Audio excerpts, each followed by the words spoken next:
You wouldn't expect to see Wayne Rooney scoring in slippers or Jessica Ennis-Hill winning gold in wellies.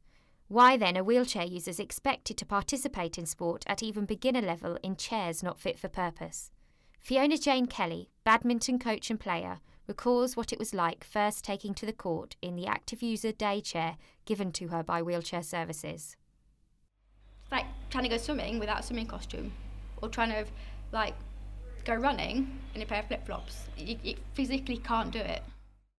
And wheelchair users like Fiona are not the only ones who have expressed their disappointment at the current level of wheelchair services provision. Steve Kenyon at Draft Wheelchairs in Cambridgeshire, who works as a provider for wheelchair services and manufactures chairs, also has his concerns. I think the worst thing about wheelchair services is that they are so inconsistent. But there is a new hope for people like Steve.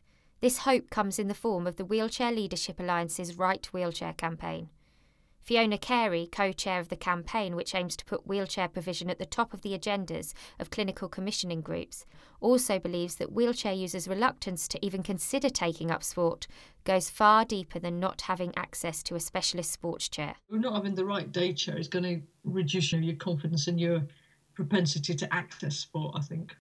So before considering trying to convince wheelchair services to add provision of sports chairs to its remit, day chair provision must be improved and standardised for all users first. But as Carey goes on to explain, the structural changes in the NHS over the past few years is making even this an impossible dream at present.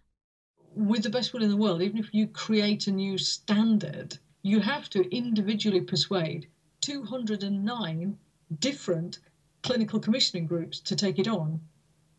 And it's not just persuading them it's a good thing. You have to persuade them it's a good thing, persuade them to adopt it and specify it and commission it and fund it and implement it and monitor it.